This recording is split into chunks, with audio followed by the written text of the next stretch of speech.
Next on the agenda, we have Alex Cruikshank. So he's our study committee convener for C5, which is our electricity markets and regulation, and he's here to present on international activities and also to give us an overview of the 2023 Cairns Symposium. So welcome, Alex.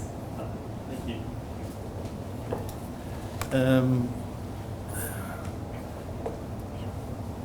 There was only 6.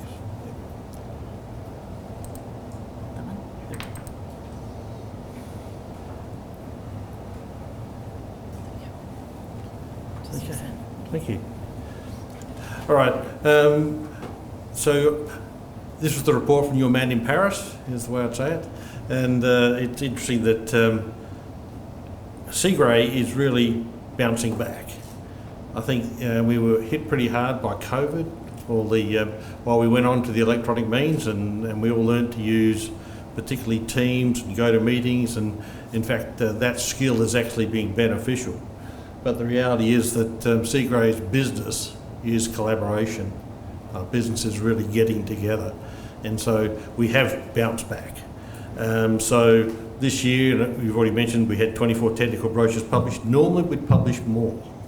So COVID did delay us a bit.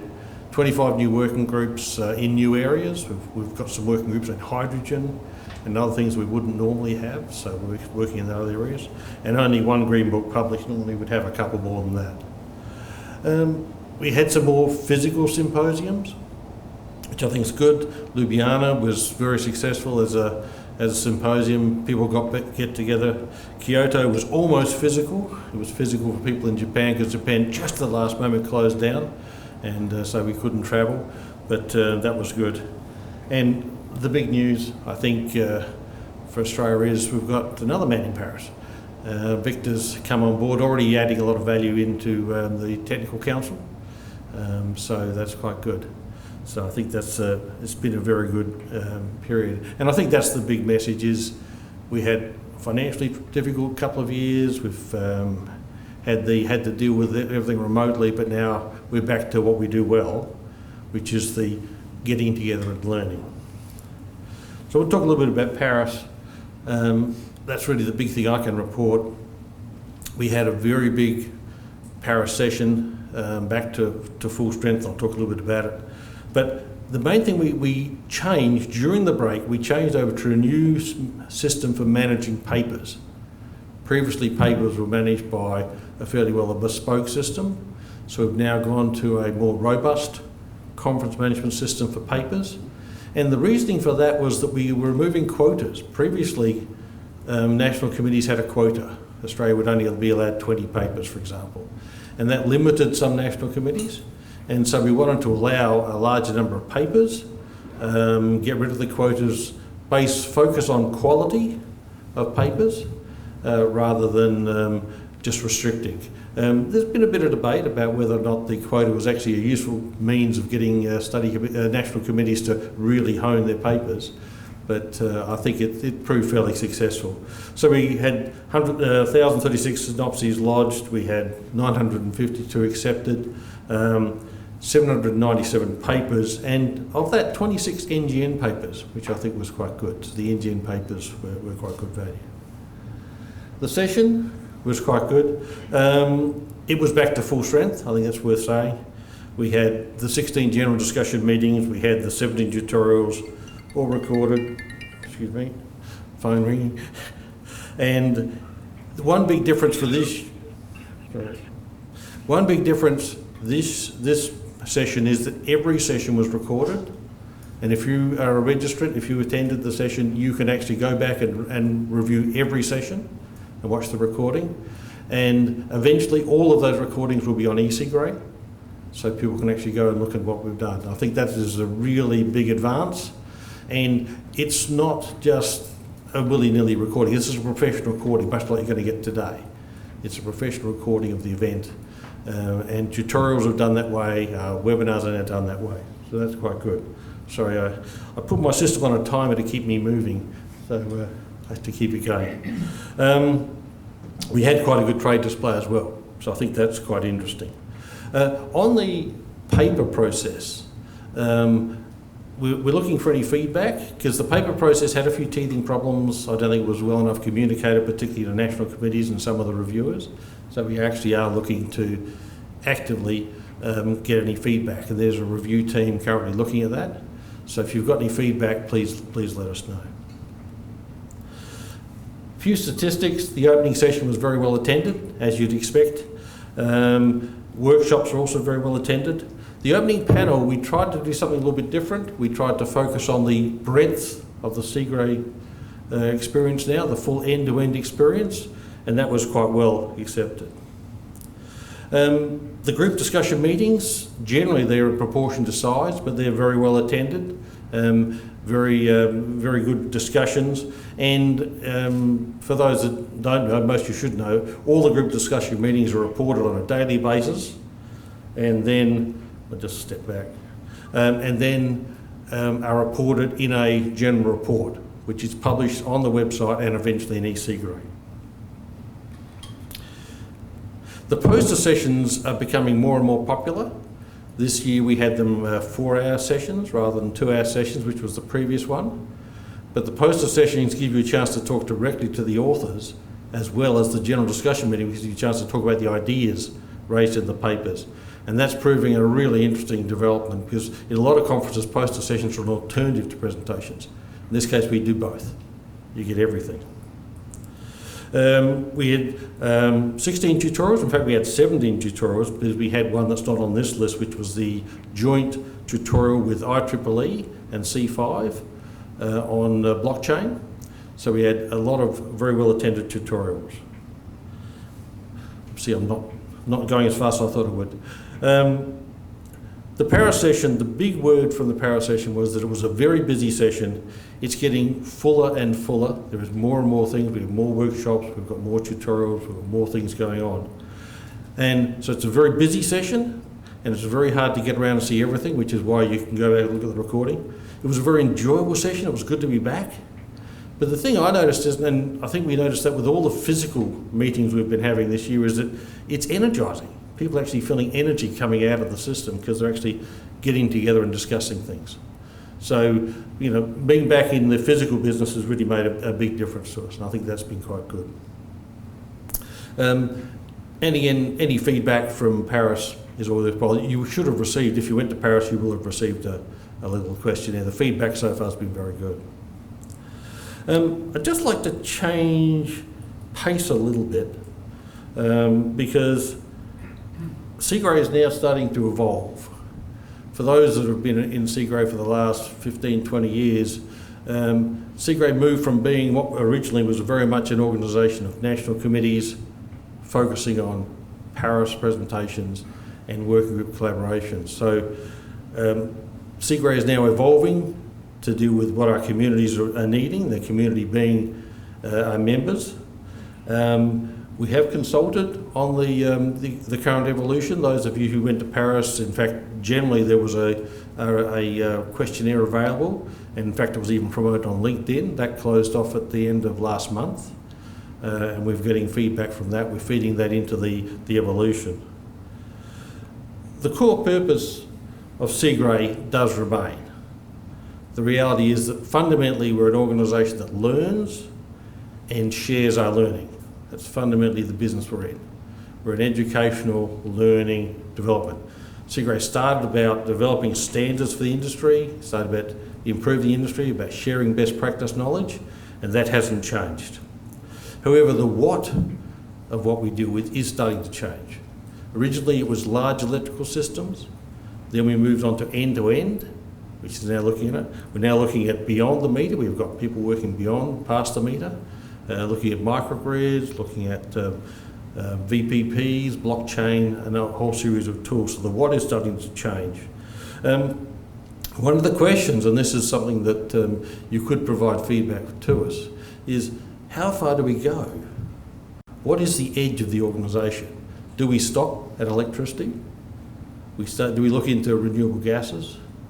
Do we look into storage, and how do we look at storage? Is storage just something as an adjunct to our business? Is hydrogen part of our business? Electrolyzers are obviously a big impact on us, but is that because they are a big load and they are a big variable or controllable load? Is it because they can provide storage?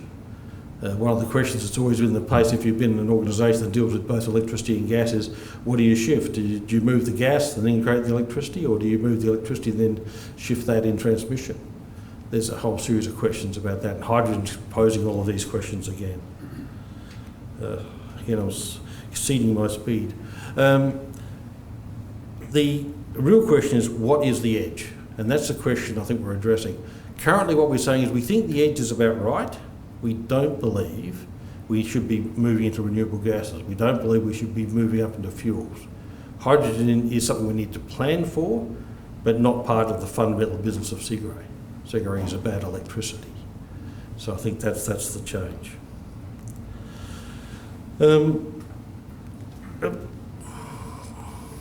Sorry, there we go.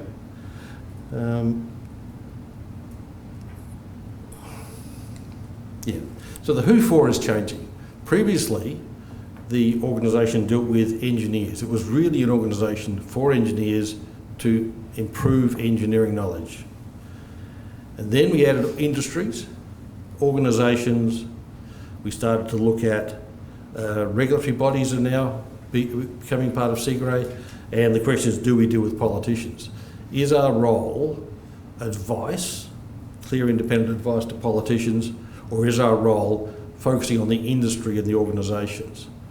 And that's been challenged, particularly in the transition question, about the transition to 2050 and other things. So that's one difference. The how is changing too.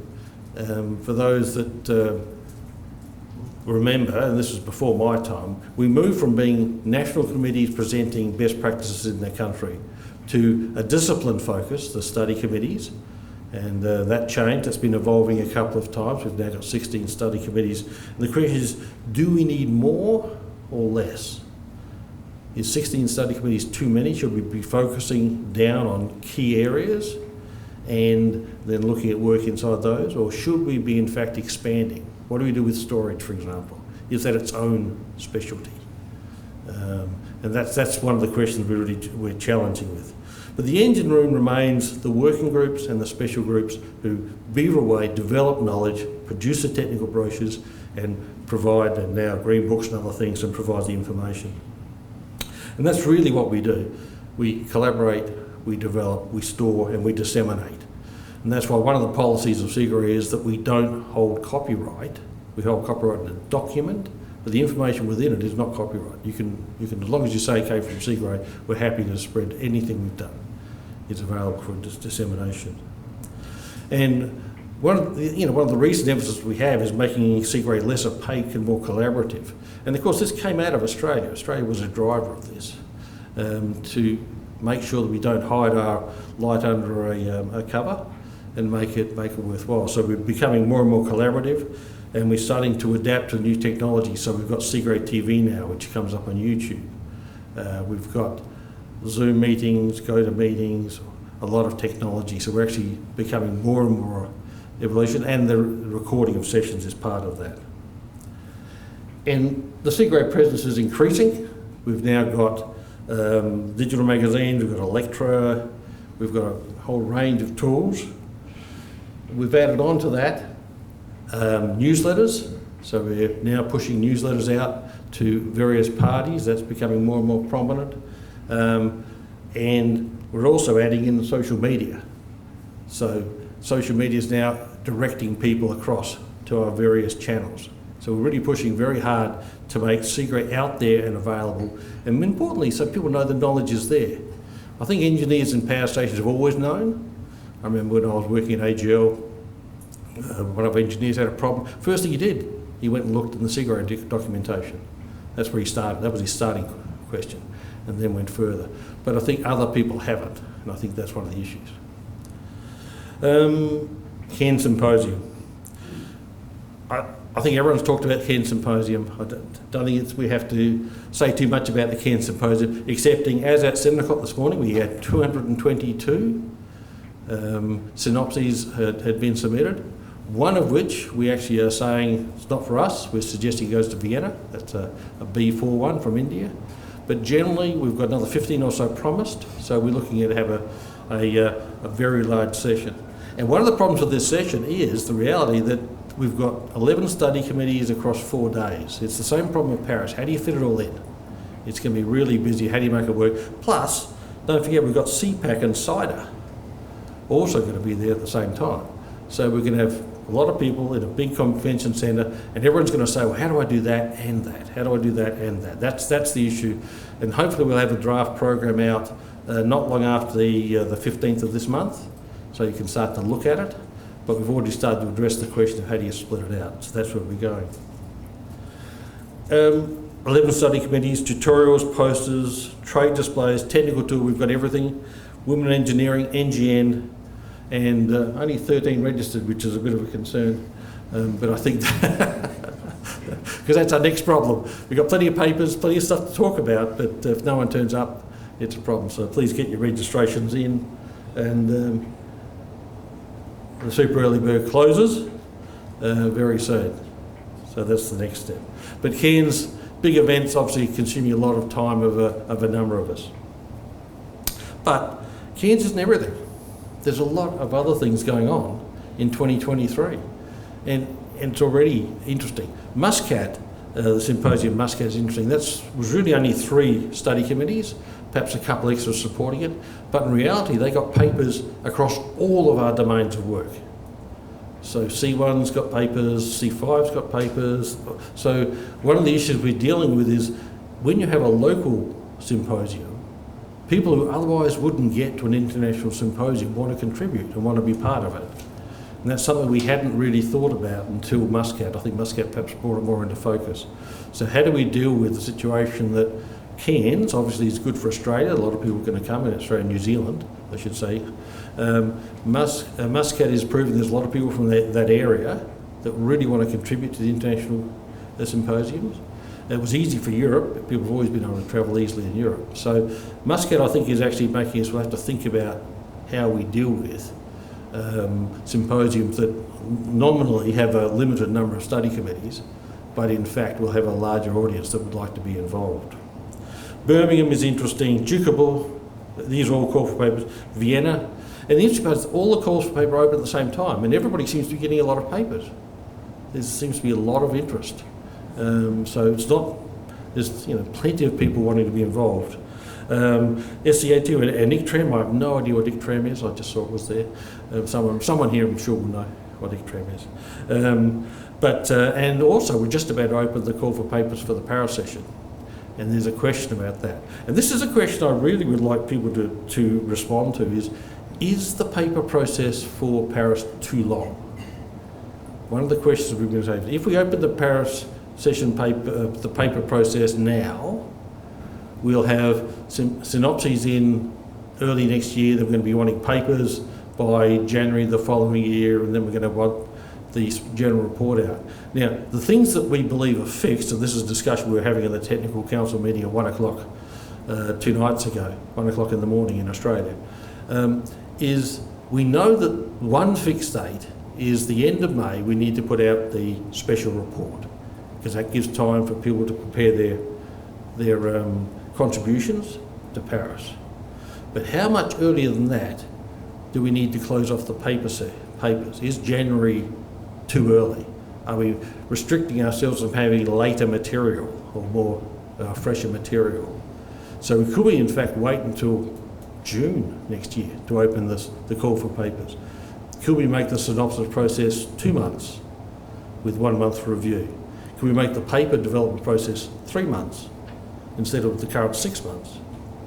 So it's really a question for, do we want to tighten up the process? And given the electronic means of putting stuff in and transferring information, we no longer have to send physical papers. It's quite an argument that we should actually be tightening up the Paris process. And that's something the Technical Council is actually really worrying about and thinking about, is how do we make that work? And having so many events on at once, and I think CIGRE is becoming more and more active as people who are in the industry really want to do more and more things. So that's where we go. And yeah, that's really like to finish up. So willing to take any questions. Yep. Internationally in Europe, there's a very strong distribution organisation called CIGRE. Yes. And what I'm seeing is the potential for CIGRE and CIGRE to start to butt alongside each other in competition. So are there any thoughts to actually cooperate with CIGRE and rather than sort of be in competition with them, be in alignment with them and cooperate with them? That's a really good question, and it's something that's stressing us a little bit, because we know we talked to the IEC, because IEC actually, CIGRE came out of the IEC. We talked to IEEE, we've got some good links with the IEEE.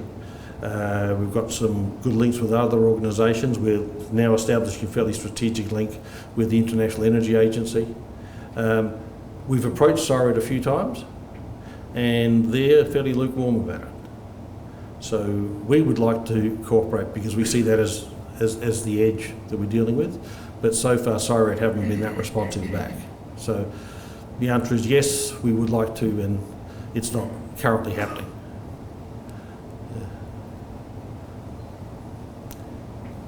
Any other questions?